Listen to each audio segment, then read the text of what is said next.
Hey everyone! Before we begin today, we'd like to thank our newest patrons, Stephanie, Charlie, Carolyn, and Anouk. Welcome to the team. If you want to be like these amazing people and get access to our notes, outtakes, and more bonus content, head on over to patreon.com/podandprejudice. And now enjoy this week's episode covering chapters 39 to 41 of Sense and Sensibility. 5, 4, 3, 2, 1. God, it's easier to sync up in person. It sure is.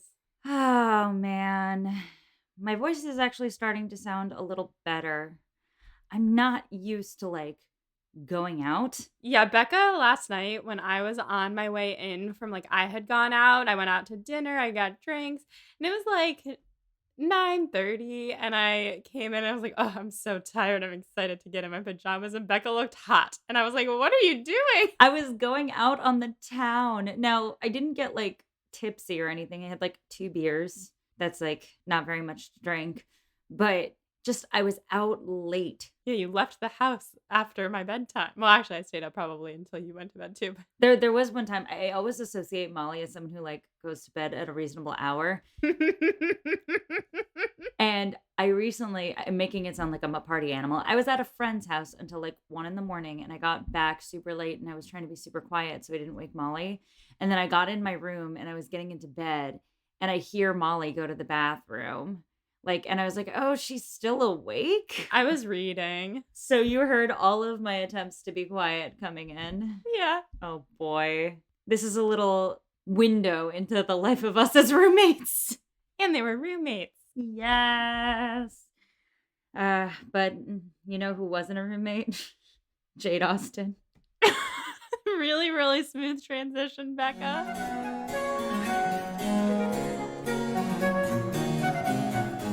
This is Becca. This is Molly. We are here to talk about Jane Austen. We are here specifically to talk about Sense and Sensibility, chapters 39 through 41, or volume 3, chapters 3 through 5. For those of you who don't get our outtakes, you're just going to have to know that took Molly a solid 45 seconds to even articulate. Yeah, it took me a minute to get out. That was too much math for my brain. It's early. Listeners, we are recording on a Saturday morning. We're both whew, whew. Yeah, so we're this is gonna be loosey-goosey. Loosey-goosey. I'm in my pajamas, have not taken a shower. I am fully in the clothes I wore the night before. Yeah, I noticed that. I wasn't gonna comment. Whew, all right. Listeners, if you are new to this podcast, I, Becca, have read Jane Austen many a time. And this is my first time ever. That's Molly, by the way. That's me. Yes, I had never read any Jane Austen before starting this podcast, and now we are going through chapter by chapter. If you want to hear us do Pride and Prejudice, that is season 1 of this podcast, and it is a hoot, if you ask me. But that's not what we're doing here today. What we're doing here today is discussing a set of chapters in Sense and Sensibility where we are coming to the close of our time in London. Yes, we're finally talking about getting out of there, although throughout the discussion of leaving London, I do have to say the number of times that I thought to myself, famous last words, they really think they're getting out of this situation, but I don't think so. Not yet. Oh, so you think they're going to stick around London? Not necessarily London, but this whole Cleveland situation, I'm not sure that that's going to get them home as fast as they think. Well, why don't we find out by talking through these chapters? Yes, let's. So, where we left off.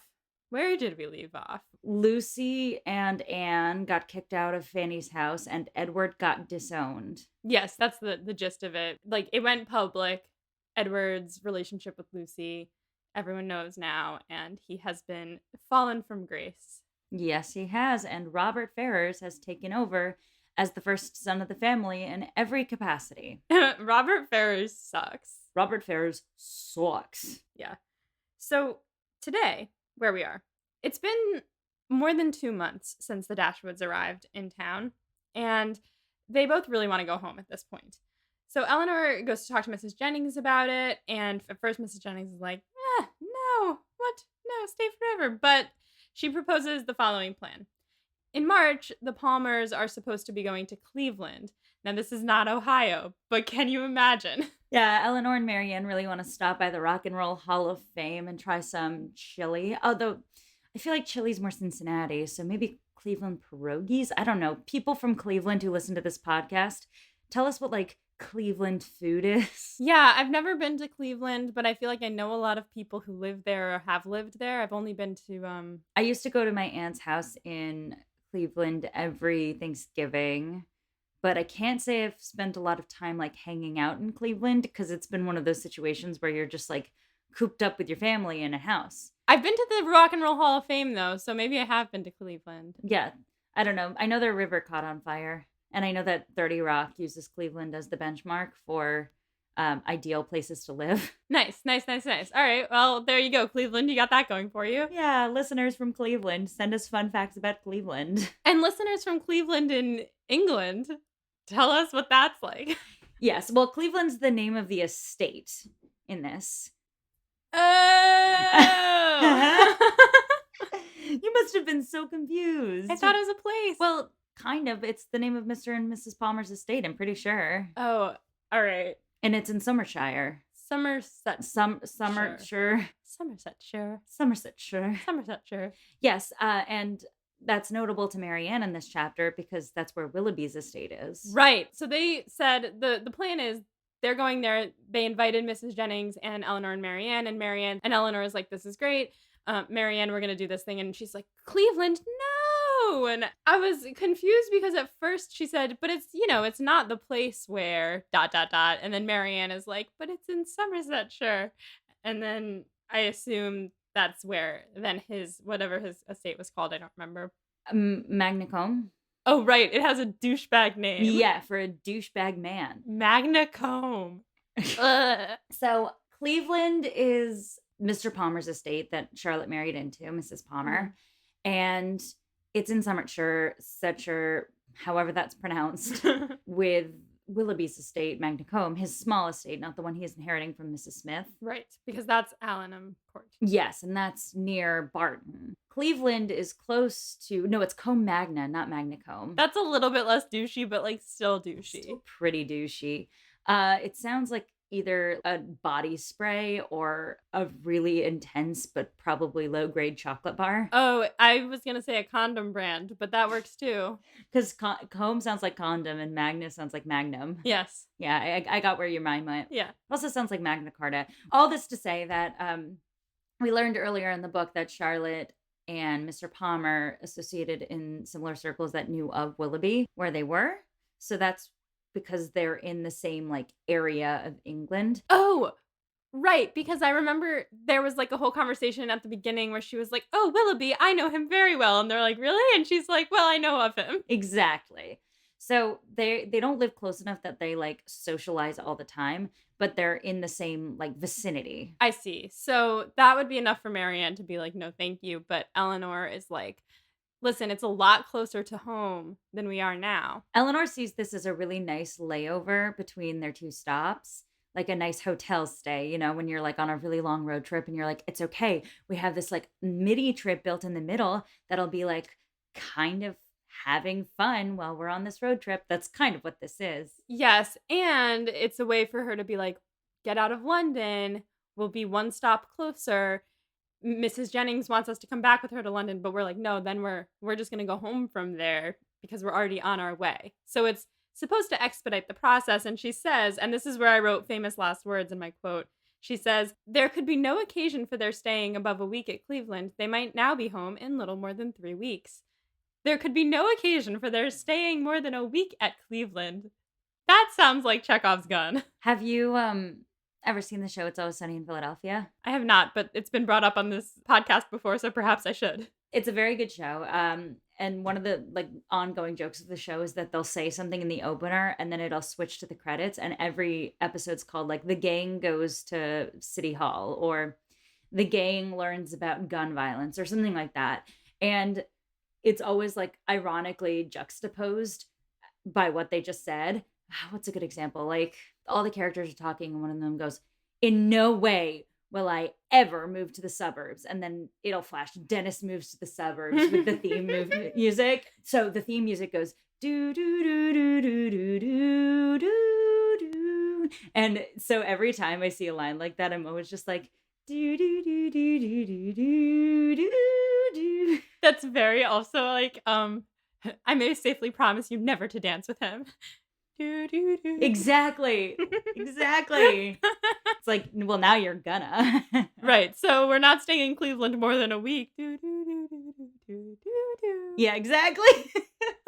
So anyway, the Colonel, our good friend Colonel Brandon, my sweet baby boy, he hangs around a lot, and whenever he's around, Mrs. Jennings, oh, she gripes with him, or she's like griping at him, or like trying to commiserate with him, being like, "What are we gonna do when the girls leave?" Like trying to get him. If only there was some way to make them stay. She really wants him to put the moves on Elinor and marriageable her, and then Marriageable.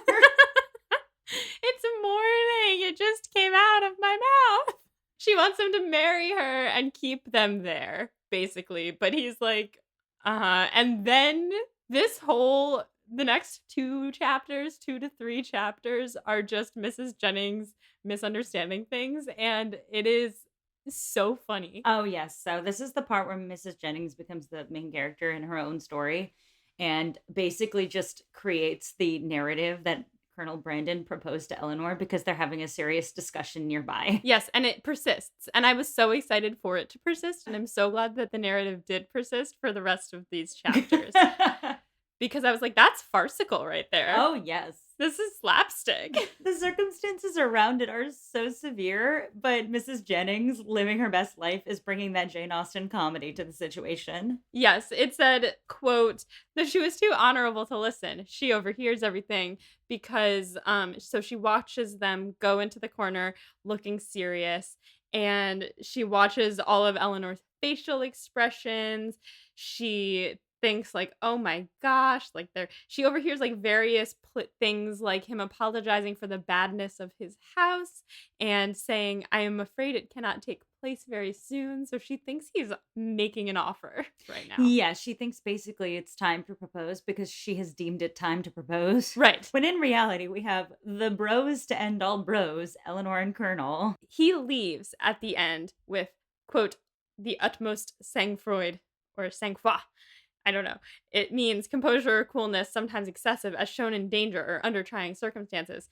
So she is shocked that he would leave like that after proposing to Eleanor. Now we find out what really happens, which is, like Becca said, bros to end all bros. He was offering Edward the living at his estate. Yes. Very good on Colonel Brandon. Once again, proving he is the sweetest, like most selfless man on the face of the planet. He sees Edward's situation, hears how badly his family treated him, and is just like, you know what? No, you're going to come live with me, buddy. Don't you worry. It's literally the most sweet and selfless thing that he could do. And he's like telling Eleanor this. He wants Eleanor to tell Edward. Not sure why. It's because they have a really well-sustained connection. Now, here's the thing. Colonel Brandon and Elinor are bros, but need I remind you that Elinor is a steel trap of all of her feelings? So really, Colonel Brandon has been like saying all this shit about what he's feeling to her, but he doesn't know that she's connected to Edward. Oh, right.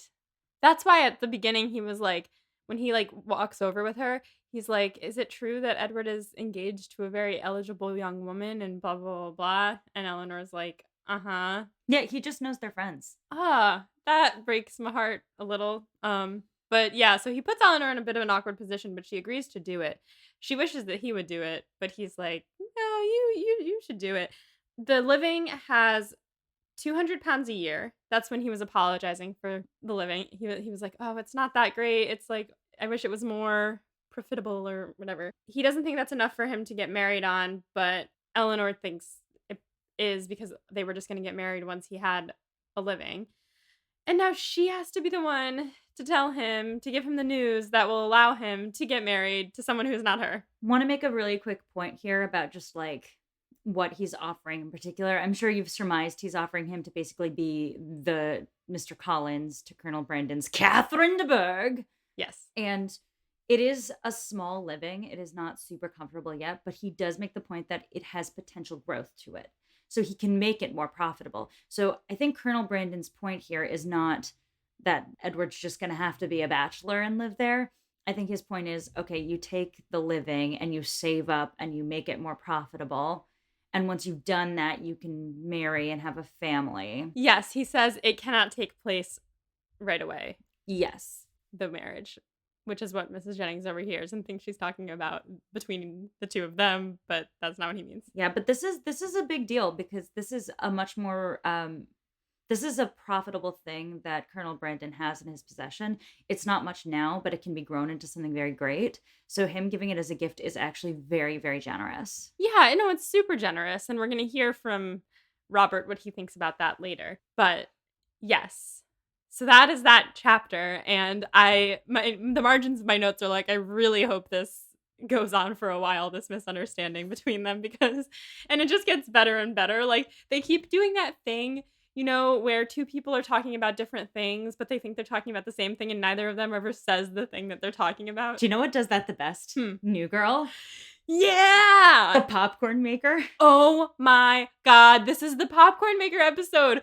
That should be the meme. Oh yes, that should absolutely be the meme where he's like, it's really the smell. For listeners, for those of you who don't watch New Girl, spoilers here, but there's like an episode where Cece is in love with Schmidt and Jess thinks that Cece's in love with her ex Nick. And because Jess and Cece are best friends, Jess is like, all right, I will selflessly put aside my complicated feelings on the matter and see how Nick feels. And she goes up to Nick to ask him about it. And Nick has been trying to convince Cece away from a popcorn maker at the bar they both work at. And it just gets really gross really quickly. Because Jess keeps asking, like, why don't you want this with her, whatever? And he's like, well, it's really the smell. It's like I don't want to have to clean that. And so she thinks he's talking about Cece's kahuha. And Kahuha? It's early. I've said it before and I'll say it again. Kahuha.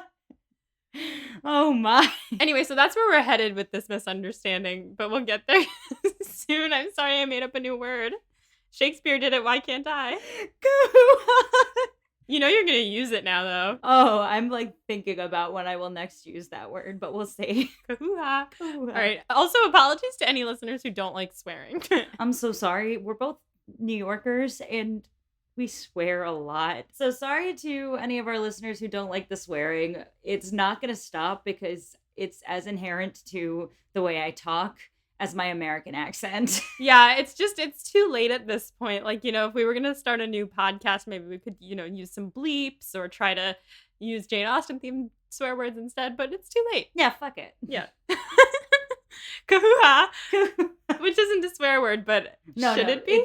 It's a beautiful, it describes a piece of anatomy that is beautiful, so why should it be a swear word? You're right. Anyway, Chapter 40, or Volume 3, Chapter 4, Mrs. Jennings immediately, it takes place right after this chapter, which never happens. Yes, this is the popcorn chapter. Yes.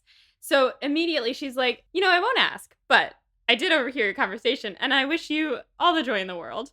And Elinor is like, oh my gosh, thank you so much. Yeah, Colonel Brandon is the best. And Elinor says she was so surprised. Mrs. Jennings is like, you're too modest. Of course this was going to happen. I knew all along. And Eleanor's like, there's no way you could have known the opportunity would arise so soon. And Mrs. Jennings is like, well, once Colonel Brandon has made up his mind, he'll find an opportunity. And then she says, quote, if ever there was a happy couple in the world, I think I shall soon know where to look for them. And Elinor is like, you're going to go to Delaford? And Mrs. Jennings is like, yes, because she thinks that Elinor is going to move to Delaford. And they're just having a whole misunderstanding. Jane Austen's just being a troll here. She really is just being a troll. So they talk about how he was saying it was a bad house. And Mrs. Jennings is like, yeah, well, whose fault is that it's fallen out of repair? I would say if we were talking about the same house, which they're not, he's talking about the parsonage and she's talking about his estate, which is actually quite nice. But if it was anyone's fault that it fell out of repair, that would be his dead brother. Yes, but Colonel Brandon's been there a little while, so. Yeah. Because remember, Eliza died when she was like Well, actually, I don't know exactly when Colonel Brandon's brother died, but it's been a minute. So Colonel Brandon's been in charge of that estate for a while. Huh, okay, fair, fair. I just want to blame anyone but him, but that's, not responsible of me. I think she's kind of like, well, it's not your problem if Delaford sucks. Like, you'll fix it, but Colonel Brandon should really have made sure that it's good for you when you move in. Right. But she Yikes. doesn't say it in so many words because otherwise Eleanor would be like, hmm. But anyway, at this point, a servant comes in and says that Mrs. Jennings' carriage is there. And my notes were like, oh no, she's going to go tell everyone and it's going to escalate too quickly. But Eleanor is like, by the way, don't tell anyone yet. I haven't told Marianne. I'm going to tell Marianne. And Mrs. Jennings is like, but what about Lucy? Like, I'm going to see Lucy today. Can I tell her? And Eleanor's like, no, I have to tell Edward first because he's going to have much to do relative to his ordination. And Mrs. Jennings is like, what? Edward? Why are we talking about Edward? Oh, is he going to officiate your wedding? Oh man, what a beautiful moment in time. That escalated so quickly. She says, oh, Mr. Ferrers is to be the man. Well, why doesn't Brandon write him himself? And it says, quote, Eleanor did not quite understand the beginning of Mrs. Jennings' speech. Neither did she think it worth inquiring into. Because she's like, what do you mean Mr. Ferrers is going to be the man? But then Eleanor just responds to the second half and says that Colonel Brandon is a delicate flower and didn't want to do it himself, so she's doing it. And I'm just like sitting here picturing the two of them asking Eleanor's ex-boyfriend to officiate their wedding. Oh man, I can't think of anything Eddie would want to do less. But frankly, the good news is that Brandon and Eleanor don't really want to marry each other. Yes, and she doesn't even know that that's what we're talking about here. So Mrs. Jennings thinks it's weird, of course, because it is. And then she leaves and she says she hasn't been this happy since she found out Charlotte was pregnant. And then she leaves again and then she pops in again and is like, by the way, Betty has a sister and she would be an excellent housemaid. I loved all of this trying to get Betty a job. It's not Betty, it's Betty's sister. And Betty's sister. Because Betty is already working for Mrs. Jennings. Oh, right. She's just trying to get all of Betty's family employed. Gotta love Mrs. Jennings. She's the type of person who wants everyone married and employed and is like, I have a connection for you. Champion of the working class, Mrs. Jennings. Actually, though, I feel like later on in this chapter, we'll get there. We'll get there. She says something that I think encapsulates the whole economics of dating and Jane Austen thing very, very well. Graham, the sound effect. Ding. Eleanor hears her say that she's happiest she's ever been. And she's like, okay. But she's like not really paying attention anymore because she's trying to think how she's going to tell Edward. Quote, the particular circumstances between them made a difficulty of that which to any other person would have been the easiest thing in the world. Very sad. And then who should enter but Edward himself? I'm sorry, I'm laughing because it just says in all caps in your notes, then Edward enters. To be fair to me, I have to say, I had cut my finger cooking, and so I put a Band-Aid on, and I was trying to type these notes with a Band-Aid that was, like, dangling off my finger, so a lot of typos in this session. Edward. I won't... Edward. Edward! So then Edward enters, and Eleanor had just been thinking, like, how happy she was that at least she didn't have to do this in person. Like, she was really excited to tell him over text, and then he shows up. And it's excruciating. I think this is a really interesting scene because it's one of the only scenes you actually get to see Eleanor and Edward interact alone. Mm-hmm. Like, they haven't been alone together in so long in this book. And it's pretty awkward. And it's so painful. It is painful. And they also are like, they're acting like there's other people around. They're not talking about their feelings still. But I feel like they could have a conversation here, but they don't. I mean, I think Zach said it really well. I don't remember if he said it on the podcast. I think he did. About how in Jane Austen, the number one obstacle for all these characters is just themselves and the society in which they live. Mm. And two characters is bound by things like duty and propriety, as Edward and Elinor in their own separate ways are standing in front of each other just so in love and so in pain and just not able to communicate that to each other. You can even see it come out in, I think, a few of Edward's lines. Yeah, definitely. This is the first time also that they've seen each other since the engagement became public. So he now knows that she knows, even though she's known this whole time, but now he knows that she knows. And he says, Mrs. Jennings said that you had something to talk to me about. And then he tells her that he's going to Oxford tomorrow and is not sure that he will ever see her ever again, which is a bomb to drop right then and there. So Eleanor tells him the whole thing. It says that she's breathing faster than normal, like she's nervous, but she tells him.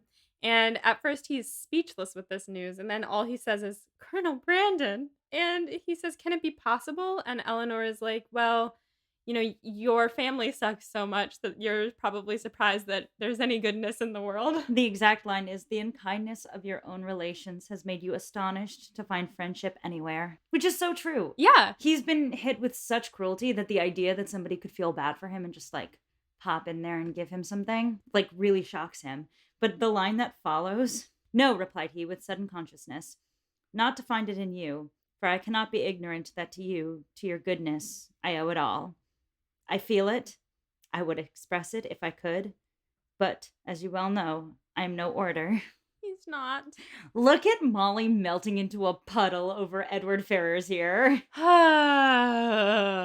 Yeah. Again, he dug this hole for himself, but He's really suffered the consequences. yes, at least he suffered for his choices.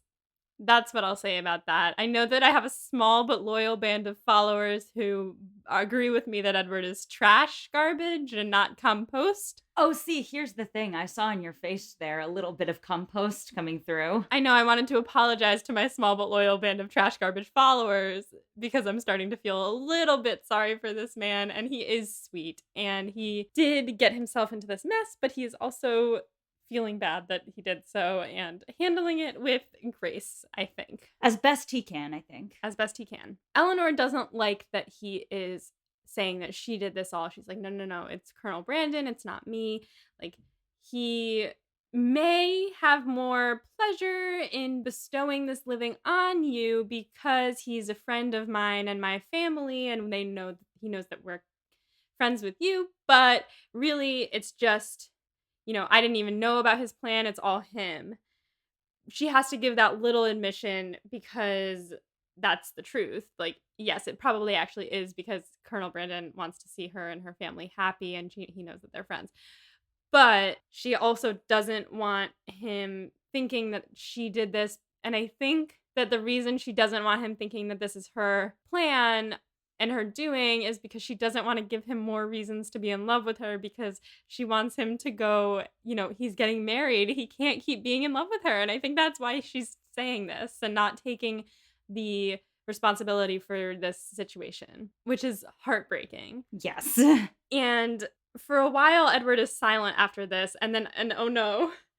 And then he says, quote, "Colonel Brandon seems a man of great worth and respectability. He is undoubtedly a sensible man, and in his manners, perfectly the gentleman." And then I started thinking, oh no, oh no, oh no. Because the way that she's talking about it, I don't know if this is the thing, but I think that he thinks now that she's got a thing for Colonel Brandon. It's just all very complicated. That seems to be the backflip his mind did, isn't it? Yes, because then he gets really awkward and upset and like quiet, and he's like sitting here like, "Oh, Colonel Brandon, huh? Oh no." There's a little kernel in here that would point you in that direction, which is, "Colonel Brandon seems a man of great worth and respectability. I have always heard him spoken of as such, and your brother, I know, esteems him highly." John Dashwood is running around town telling everyone his sister Elinor is definitely courting with Colonel Brandon. Fuck, you're totally right. Oh no. Oh no. So Eddie's just in that sort of like Charlie Brown, do do do do do. Like, he is just drooping, and he's like, "Well, I fucked this up myself. She deserves a nice man. If she's gonna marry someone who's not me, I am glad it is a man who is so respectable and so kind to me." And a sensible one at that. Pain. Pain. Pain. Oh my god, yeah, this is a heartbreaking book. So he thinks that now. Eleanor's like, "Yeah, I think you'll like him a lot. You're gonna be neighbors. The parsonage is near the house." And then she turns away, and Edward makes a face that shows that he wishes the distance were gonna be much greater between him and Colonel Brandon. Oh no. And then he gets up hurriedly and he's like, I gotta go thank Colonel Brandon in person since, you won't allow me to thank you. And Eleanor did not offer to detain him. Because of course she didn't, because she's trying to make this easy on him. And then the drama in Eleanor's last thought. When I see him again, said Elinor to herself as the door shut him out, I shall see him the husband of Lucy. Ugh! And it says, with this pleasing anticipation, she sits down to think about everything that just happened and overthink it. Then Mrs. Jennings comes home and asks if Edward was unwilling to accept her proposal, which, again, of course he would be if she had asked him to officiate her wedding. But Eleanor's like, no, of course he accepted. And again, they're talking about different things. Mrs. Jennings asks if he will be ready in time. And Eleanor's like, well, it'll take 2 or 3 months to complete his ordination. And Mrs. Jennings is like, well, can't you find someone who's already ordained? And Eleanor's like, what are you talking about? This is all to help Eddie. Like, the only reason Brandon is doing this is to help Edward. And then Mrs. Jennings is like, he's not marrying you to give 10 guineas to Edward Ferrars. First of all, what's a guinea? It's like, I think it's a form of currency. Okay. And then second of all, Eleanor's like, marrying me? Rat! Record scratch. And the truth comes out and the two of them just burst out laughing, and they laugh about the misunderstanding for a while. And it says, after the first ebullition of surprise is over, ebullition meaning a sudden outburst of emotion or violence, Mrs. Jennings starts going back over all the things she overheard, and she's like, oh, that's what was going on. Oh, okay. What a testament to hearing what you want to hear. Yeah. Elinor points out that Brandon doesn't think that living is enough to allow Edward to marry. And this is the quote that I have Mrs. Jennings kind of, I think it encapsulates everything about her character and the book and rich people. She says, the Colonel is a ninny, my dear, because he has 2,000 a year. He thinks that nobody else can marry on anything less. Unsinkable Molly Brown. The unsinkable Molly Brown. She really is. And that's what Jane Austen is saying, is like, rich people really think that they are the standard. I do think Jane Austen's kind of making fun of Mrs. Jennings here. Why? Well, I think what she's basically saying is, yeah, Mrs. Jennings would think that because Mrs. Jennings is rich and doesn't really think about the practicalities of these things. But I do actually think Edward will have a tough time stretching a budget for a family there. Fair. That's all fair. But also, I think from this, like, modern perspective, I mean, I guess there's like a lot of different ways to read this, but I really love this quote because to me it seemed like people can be happy without luxury. Absolutely. And I do think that is something that Jane Austen is getting at in this book. I do think she thinks Edward Ferrar is much better off now than he was when he was stuck in his wealth loop with his selfish, evil family.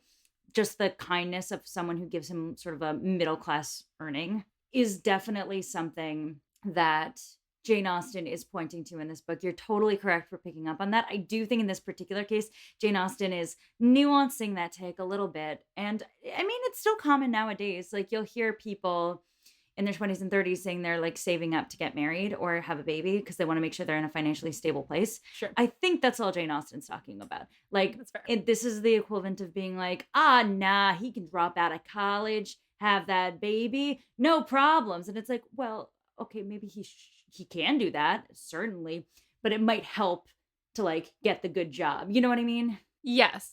I will also point out that earlier on, Savage Elinor came back out when she was talking with the Colonel about the space not being big enough and the 200 a year not being enough to marry on, because the Colonel was also saying that. She was like, I think that'll be proportionate to the family that they're going to have, basically being like, he's not going to pop out a lot of kids with this woman. Yeah, though that's going to be some very reluctant kahua.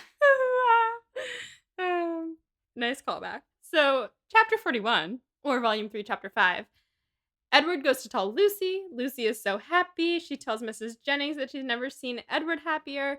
And I can't tell if this part was saying that she was giving Elinor credit or not. I think she is, right? Like, she's saying that this is because of Elinor and Colonel Brandon, but like... I think it is saying that she's being a simpering, like, suck up to Elinor as well. Okay. Because I got that she was being a simpering suck up. I just couldn't tell if it was because she's being sarcastic about it or if she's genuinely like, Elinor. Well, it's hard to tell. Lucy has very complex feelings on Elinor, but outwardly she is giving her huge compliments for her role in securing this for them. And I think that she's also, like, doing it openly so that Eleanor can't be angry with that. Like, she can't be moody about it later because she's like, like, "You would do anything for the people you really care about, Eleanor." Like, and she wants her to be on their good side always openly. It's weaponizing praise a little bit. Like when someone pulls out all the stops for you, it's really good to be grateful. But at the same time, you can weaponize that, be like, oh my God, you are so selfless. Like you really would do anything. And then that puts you in a position if you ever shatter that illusion Exactly. that like you're doing something wrong when in reality people are selfless, people are selfish at different points in time. Obviously some people are more selfless, Colonel Brandon, Mhm. and some people are more selfish, Willoughby, but it's not always set in stone. Right. And Lucy also worships Colonel Brandon like a saint, and she wants him to be treated as one in his life and work. She says she hopes his tithes will be raised to the utmost, and tithes are the 10th part of agricultural produce or personal income set apart as an offering to God. At this point, it's been a week since anyone's checked on John and Fanny, so Eleanor is like, I'm gonna go see them. And nobody wants to go with her because they all hate Fanny. So Eleanor goes by herself. And she has the most reason to hate Fanny of them all because Fanny is the one who tried to keep her from Edward. And was particularly mean to her because of it. And she gets there and it said Mrs. Dashwood was denied. Does that mean that Fanny was like, go away? I'm like, she denies I think Eleanor? she Or was indisposed because later in the chapter it says that she wasn't even aware that Eleanor was there yet. oh, maybe she was napping. John, though, accidentally comes out before Eleanor can leave, and he invites her in, and he's like, "Oh, Fanny will be so glad to see you. You and Marianne were always favorites of ours." Blah, blah, blah, blah, blah, blah, blah. It's like, John, you might think that, and he genuinely might. He asks if it's true about the living, and Eleanor tells him that it is. And he wonders why someone would give oh, it was him and not Robert who said all of this. I forgot. I thought that Robert was the one who was like, "I would give something so valuable to someone who could not, you know, who was not even related to you, and you're not selling it, you're giving it away. Like, why would you do that?" Nope, that's John Dashwood. Money man. He thinks that the only possible explanation for this is that he's only lending it to Edward until who he really wants to give it to is old enough to take the living. Yeah, Jane Austen uses John Dashwood and Fanny Dashwood to just excoriate the upper classes. This Mhm. is just so brutal. And it's, that greed persists. That idea of why would you do that if you're not making money? That endless pursuit of profit is very corrosive, shall we say. Yes. And Eleanor tells him, "No, it's really just a selfless act. He wanted to help Edward." And John thinks that this whole situation won't make Fanny very happy. In my mind, that's because Edward has gotten something good for himself and she's going to be mad about that. I think you could read it that way. You could also read it as like, this is such an embarrassing thing to take. Oh, like charity. Yeah. I see. That makes more sense because it's not a competition, Fanny. But Eleanor thinks to herself, you would think that Fanny would be happy that he's gotten some means of wealth that is not taking away from her own wealth. Like, it's not like he's not getting her money. He's getting his own, so she should be happy, but she won't be. Then John says that Mrs. Ferrars doesn't know anything about this yet, and he hopes to keep it from her until after Edward and Lucy are married. And Eleanor's like, why does that matter? She literally disowned him. Quote, she would not be so weak as to throw away the comfort of a child and yet retain the anxiety of a parent. I love the return of Savage Eleanor. She can't help it. These people are so disgusting. Yeah. Oh, I love it. John insists that Mrs. Ferrars can never really forget that Edward is her son. She's really a very good woman and the best mother ever, and she'll be so sad when he marries Lucy. Eleanor doesn't say anything to that, and then John says they're thinking now that Robert can marry Miss Morton. To which Eleanor makes an excellent point. She says, I suppose Miss Morton has no choice in the matter? And he's like, it doesn't make a difference. Potato, potato. Potato, potato, Edward, Robert. Oh, boy. And Eleanor's like, oh, well, I mean, one of them is the love of my fucking life, and the other one is a freaking coxcomb. So Eleanor doesn't say anything to this potato talk. She's like, really? John goes up. He just monologues. She's not really responsive to him. He says, actually, I have one thing that I think will be a comfort to you. And he says he didn't hear it from Mrs. Ferrars herself, but Fanny said that Mrs. Ferrars said that a certain match, cough, cough, Elinor, cough, cough, would have been preferable to her than Edward and Lucy. Basically, Elinor would have been the least evil option of the two. So flattering. Yeah, I was like, read the room, sir. I mean, we were saying this from the very beginning. The level of vitriol thrown at Elinor for this, nothing compared to how bad a match Lucy Steele is. Right. And it really, like, that difference really comes out in this statement right here. Yes. And he's like, it's too late now, but I thought you would like to know. But he says that also Elinor shouldn't regret anything. She's going to do well for herself. Has she heard anything from Colonel Brandon lately?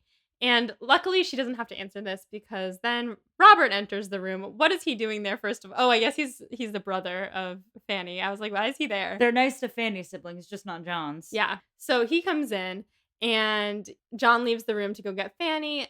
And Eleanor's dislike of Robert is confirmed because he doesn't really seem to care that his own brother has been disowned and he's taken everything from him. He's just hanging out, chilling, happy with his new life. There's a fantastic quote in there also regarding Robert Ferrars. Elinor was left to improve her acquaintance with Robert, who, by the gay and concerned, the happy self-complacency of his manner, while enjoying so unfair a division of his mother's love and liberality, the prejudice of his banished brother, earned only by his own dissipated course of life and that brother's integrity, was confirming her most unfavorable opinion of his head and heart. Yep. Yeah. I was thinking about this. He reminds me of, you don't know this reference, but I'm sure some of our listeners will. Job from Arrested Development. There's just like such a callous, gross, slimy brother thing to him. It's Will Arnett's character. And I was picturing that. Yes. Yeah. And so it's just like this, like, oh man, funny Edward being a fucking little priest man. Oh, marrying this little country bumpkin. Stupid that he could be lured in by that. Yeah, he like laughs about it. He's like, oh, priest, ha. And it says that he goes on for like a really long time and Eleanor's just sitting there staring at him. And then he's like, yes, well, we may treat it as a joke, but upon my soul, it is a most serious business. Robert Ferrars, not ideal. Not ideal. He makes me really mad. Describe that. Well, he's just like, first of all, joking about it. Second of all, he's like, Elinor, you must not judge Edward from your slight acquaintance with him. He's actually quite a good man. It's like, excuse me, sir, she knows him better than you do. She knows more about him than you will ever know. Yeah, like he hasn't even paid attention to him for half his life. He talks about how good a person Edward is and how he can't believe this is happening. He says that when they heard, he turned to his mother and he said, I don't know how you feel about it, but if Edward marries Lucy, I will never see that man again. I said that was very Mrs. Bennet of him. And if you marry him, I will never see you again. Except Mrs. Bennet isn't serious. Right. But he was serious. Oh, yes. Yes. And he says that Edward is now shutting himself forever off of decent society, but it's to be expected because he's, as we've talked about before, homeschooled. Robert really talks too much. He just talks he enters the room and he just starts talking. It's such a man trait. Have you ever been in the presence of a guy who really thinks he's smarter than everybody else in the room and just like doesn't stop talking? Yeah, I went to liberal arts college. This podcast has just become us like shitting on people we went to school with. Not you, Graham. We love you. Yeah, we love Graham. Becca and Graham actually never went to college together. I was 2 years after Becca and 2 years before Graham. And so I brought the two of them together. Yes. So Graham and I never interacted in school. We only interact now because, pod stuff, but we've become buds. Yeah. Shouts to you, Graham. Love you. Shouts to Graham. So Elinor then asks, have you ever even met Lucy? And he says, once. He thought she was an awkward country girl and that she was just Edward's type. There's something about guys making fun of, like, it's so misogynist, but something about guys making fun of the girls that their brothers or their friends are attracted to. Just like, oh, yeah, he's into that kind of chick. Gross, hilarious. Yeah. It's like, ew. He thinks out loud that if he could have known just hours sooner, he could have stopped this whole ordeal. Does he not know that they've been engaged for years? Oh, I don't know. He's an idiot. Because he's like sitting here like, yeah, I think I could have stopped him from getting engaged to her if I had known just a few hours sooner. I think he means he could have broken off that engagement. Oh, before it was told to Mrs. Ferrars? Yeah. I see. Okay. I was like, does he not understand what's going on here? Or I don't know. He seems to think like a trip to the brothel would have cured everything, so. Oh, yes. Bachelor night. That kind of guy. So at this point, Fanny then comes in, and this was interesting. She makes an attempt at being cordial, and Eleanor can see in how she's kind of like very awkward and trying to inquire about Eleanor, and she's concerned that Eleanor and Marianne are leaving London. Like she can see that actually Fanny does wish that Edward had been with Eleanor instead of Lucy. Like she genuinely is making a very bad attempt at being nice to her. Oh, yeah, and the other part about this is it seems that we'll talk about this a little in the study questions, but Fanny's been, like, broken. Oh yeah, Fanny's whole Fanny complex is busted. Yeah, it's truly wild. She spent the whole book really in, like, a power position, and now she's kind of walking in a little lost, like, "Eleanor, how are you?" It's very strange. I'm really excited to see who plays her in the movie. All right, I'm not going to say anything, but that does bring us to the end of this chapter and therefore the study questions. So, first study question, we're coming to the end of the Dashwood time in London here. What did the time in London do to the story, and how is ending it going to change the story? Their time in London, really, everything fell apart. I mean, when they got to London, Marianne was still excited to see Willoughby. Since coming to London, Marianne found out that Willoughby was engaged to another woman. Eleanor found out, and then subsequently Marianne found out that Willoughby also, before becoming engaged to this other woman, knocked up Colonel Brandon's, like, ward, daughter, almost, and ditched her. So Willoughby's fallen from grace and fallen out of the picture. I don't know if he's coming back into the picture, but he's not in the picture right now. Meanwhile, Eleanor's status has shifted, I think, because she was, in the eyes of the rest of the family, as in Fanny and John and everyone, she was this threat to the Ferrers family because they didn't want Edward to marry into this, like, fallen from grace woman. Now they're like we just talked about, that's shifted, and they're like, "How are you, Eleanor?" Oh, like they're like, "Oh fuck, we fucked that right up."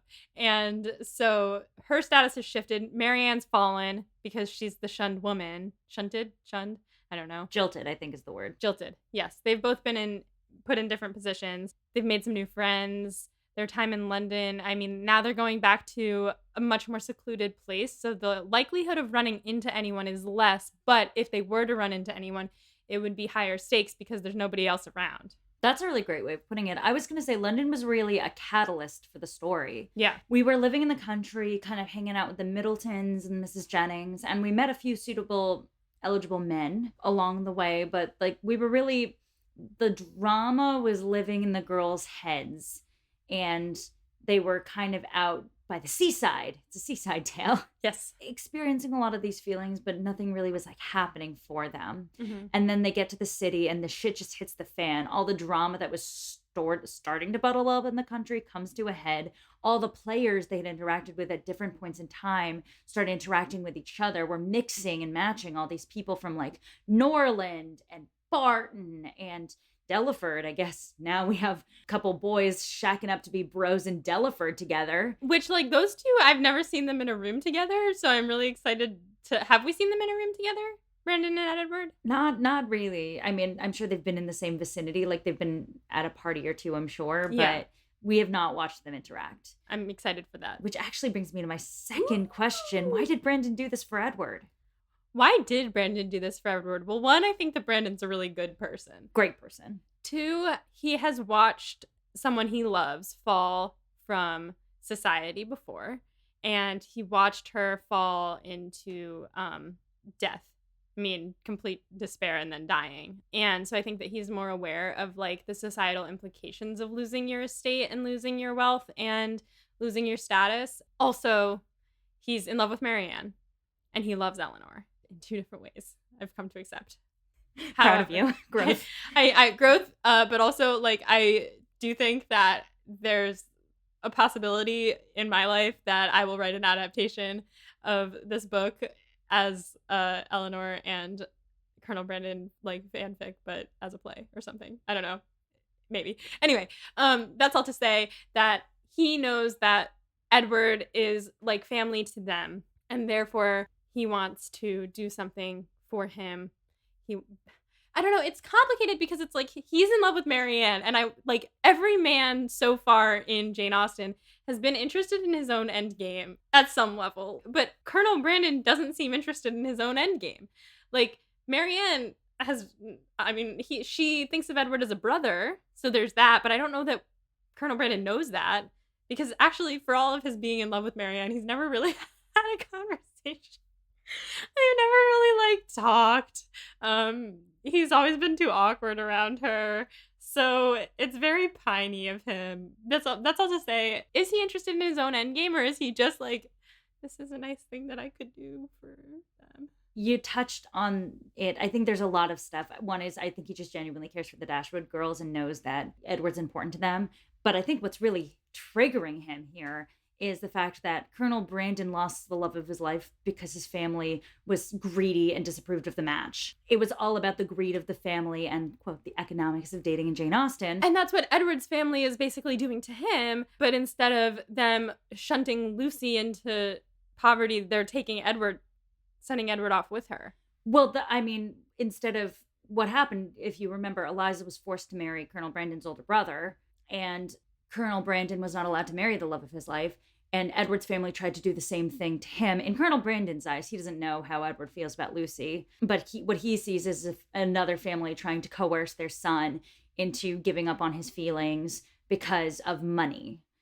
And that, I think, is like triggering for him. So I think he sees somebody who was put upon in the same way he was put upon and wants to be able to help that guy out because of the pain that he remembers so vividly in his past. I want to, one, say I'm very proud of myself for thinking about that in this moment because I hadn't thought about it while I was reading the chapter. Two, good job on the study questions because I wouldn't have thought of it unless you asked. Ah, amazing. All right. Third study question. Elinor and Eddie will be neighbors. How do you think that's going to affect the story? How do you think the dynamics of what Delaford is going to become are going to affect the story? Because Delaford is near Barton. Wait, so they're not neighbors, but they'll like be in the same circle. Where did Eddie live before? London? Mrs. Ferrers has a place in London, and I believe Edward is inheriting another estate. Well, not anymore. Now Robert will inherit that estate. That's not Norland Park. Elinor and Eddie will be neighbors. I mean, okay, two thoughts. One, he can come visit whenever. So that leaves more options for them. But two, he's gonna be a priest. He's also gonna be married. Oh, that too. But I was thinking more, if he's a priest, he can't reasonably make moves. I mean, being married, he also can't. But being a priest, he more so can't. Good points. Good points. I am glad that they will be neighbors because it means it's not the end of this situation. I mean, it's a recipe for a whole lot of tension. For sure. And also because like Colonel Brandon is friends with the girls, they're not going to have two separate lives. You know, like it's not going to be like Edward can just hang out. Like there's going to be dinners. They're going to invite them over to the freaking parsonage, like how Lady Catherine de Bourgh had all these dinners with Mr. Collins and the Bennets. And well, think about how often Colonel Brandon came and hung out with them at Barton. Yeah. Like he could just bring Eddie along. Right. But then Lucy will be there too. Ugh. Yeah. As we leave London, where do we leave the Ferrers family? And what is Jane Austen saying about where we're leaving the Ferrers family? The Ferrers family's in a bit of a situation because they've got their son who has fallen from... I'm sorry, he hasn't fallen from grace. They've knocked him to the ground. So Edward's in his whole space. Mrs. Ferrers doesn't know what's going on fully. I mean, she's mad at him, but she doesn't know that he's been offered this living. We've got Fanny, who's done a bit of a 180 or like a 50. Like she's kind of sort of starting to turn. And we've got Robert, who is now in a better position than he was before because all of a sudden he's inherited all this stuff and he's a douchebag. So that's where they are all at. What is Jane Austen saying with them? I mean, I think we've got all aspects of wealth, levels of wealth and status in their family now, right? We've got the second son who is now a first son. We've got the first son who's now not a son. We've got the rich mother, and we've got the daughter who's married into more wealth. Well, I think Jane Austen thinks really poorly of the Ferris family, and she uses the Ferris family to sort of encapsulate the different privileges and pains of being wealthy. Mm, I mean, obviously, Edward's a real encapsulation of the pain of being wealthy, the burden of it. mhm, Robert is the privilege, obviously, mhm, because you walk in, he had all those benefits of the second son before. Now he has all the benefits of the second son, and that he's got this carefree attitude and he doesn't give a shit about anything. And he also now gets all the money. He gets mm, both at the same time. mhm. And it doesn't seem to affect him at all that he got that at the cost of his brother. And then you have Fanny. And I think Fanny, her arc here is so interesting because she's so hateable. She's like really awful. She's like a terrible person. And from the first moment of the book, Jane Austen really wants you to hate Fanny with every fiber of your being. And then you just see her fucking crumble the moment her brother shatters her worldview. And, like, the way I picture Fanny in this is that this is, like, a big punishment for her for all the treatment of the Dashwoods, and Jane Austen kind of took a little bit of sadistic pleasure in ruining her life, just, like, a little bit, because people at the top, unless you're Edward, like, if you keep your money, your life isn't really ruined, but it can be a little ruined, and Jane Austen went in there and just kinda, like, a little ruined Fanny's life. I love it. Yeah, it's delicious. And interesting, I think, because it only took Fanny having, like, a literal breakdown for her to be, like, even cordial to Elinor. Mhm. All right. That's it for my questions. I will say, I guess, ending that out before I get to our standbys, I don't know. The other part of it is that, like, Fanny has hated the Dashwood girls forever because in some way, shape, or form, she was always characterized them as trying to steal her money. They were either trying to steal her money because it was her rightful inheritance or by marrying her brother. Now it's clear no inheritance. And now it's also clear no marriage. And the person who was, poised in Fanny's eyes to take her wealth is so much worse. Mhm. And she now sees that, like, Eleanor doesn't care. I mean, Eleanor cares, but she's not acting like she cares. She's not going around being like, "Oh, no, my chances of stealing Fanny's wealth are ruined." She's just like, "Here I am," not upset about it. I mean, she's upset, obviously, but Fanny must be like, "Oh, I guess we're not enemies." Okay, standbys. Funniest quote? Okay, I think I'm gonna go with my simplest option. Quote, "Mrs. Ferrars is one of the most affectionate mothers in the world."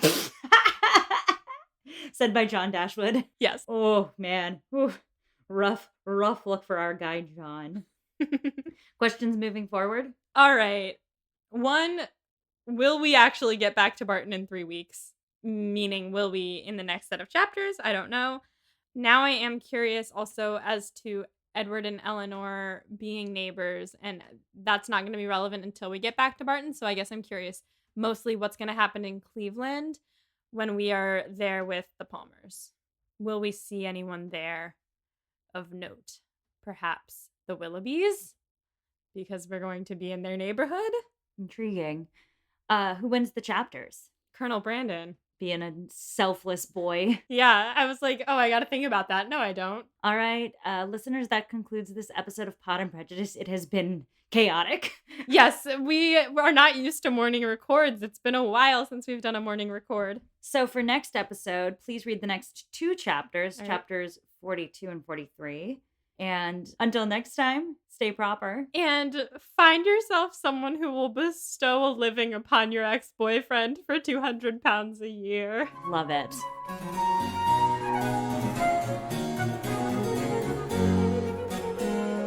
Pod and Prejudice is edited by Molly Burdick and audio produced by Graham Cook. Our show art is designed by Torrance Brown. Our show is transcribed by SpeechDocs Podcast Transcription. For transcripts and to learn more about our team, check out our website at podandprejudice.com. To keep up with the show, you can follow us on Twitter, Instagram, and Facebook at Pod and Prejudice. If you love what you hear, check out our Patreon at patreon.com/podandprejudice to see how you can support us, or just drop us a rating and a review wherever you listen to podcasts. Thanks for listening.